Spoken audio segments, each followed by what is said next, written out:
जब रिपोर्ट्स पे देखा तो सब नॉर्मल था, एचबी भी नॉर्मल था। फिर मुझे एक्चुअली समझ नहीं आया इतना हेयर फॉल क्यों हो रहा है और क्यों मुझे हर समय चक्कर आते हैं। फिर बाद में समझ आया असली प्रॉब्लम तो यहाँ थी, मेरा एनर्जी का स्टोर ख़त्म हो चुका था। अगर आप भी हर वक्त थके हुए रहते हो या चक्कर आते हैं या फिर एक्सट्रीम हेयर फॉल हो रहा है तो हो सकता है ये स्ट्रेस नहीं, आयरन डेफिशिएंसी हो। आज के ब्लॉग में हम बात करेंगे इसके रियल सिम्टम्स, कौन से टेस्ट करवाने चाहिए एंड सबसे इम्पोर्टेंट इसे डाइट से कैसे फिक्स करें।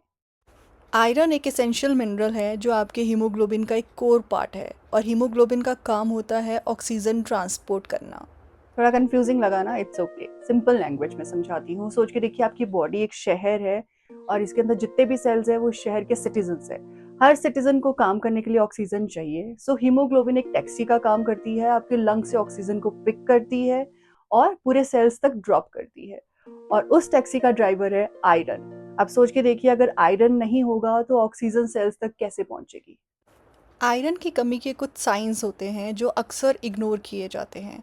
जैसे अगर आप कांस्टेंट टायर्डनेस फील कर रहे हैं, किसी काम में ध्यान नहीं लग रहा है, हर समय थकावट हो रही है, या फिर आपको कभी भी चक्कर आना शुरू हो जाता है, या फिर आपका एक्सट्रीम एक्सट्रीम हेयर फॉल हो रहा है, या फिर आपके नेल्स पेल दिखना शुरू हो चुके हैं, मूड हमेशा लो रहता है, या फिर आपकी हार्ट बीट्स इरेगुलर है। अगर आपको लग रहा है ये सिम्टम्स मैच हो रहे हैं तो टेस्ट जरूर करवाएं।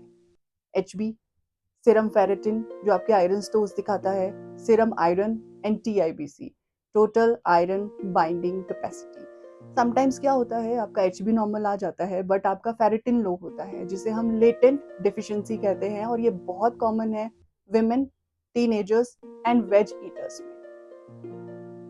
ओके, सो गुड न्यूज ये है कि आपका किचन ही आपका आयरन क्लिनिक है, क्योंकि डाइट से हम लोग बहुत कुछ फिक्स कर सकते हैं।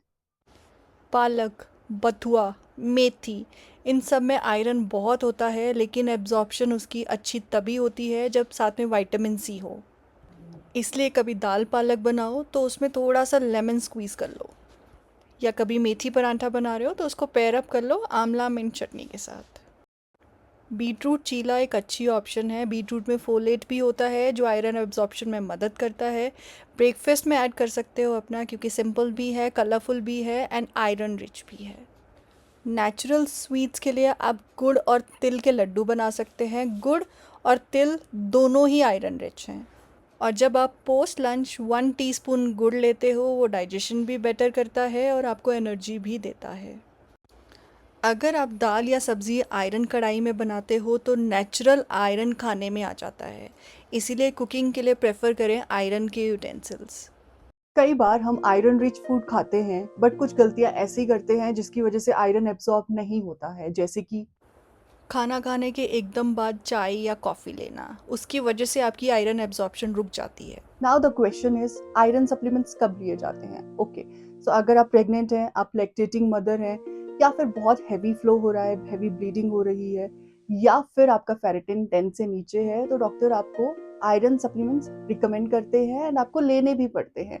बट उसकी वजह से कभी कभी क्या होता है, आपको कॉन्स्टिपेशन होने के चांसेस होते हैं। इसीलिए डाइट अप्रोच को हमेशा प्रायोरिटी पे रखें। अगर आपको लगता है ये वीडियो आपकी प्रॉब्लम से रिलेट करता है तो ब्लड टेस्ट करवाएं, अपनी डाइट सुधारें, और अगर आपको कस्टमाइज हेल्प चाहिए तो डीएम करें।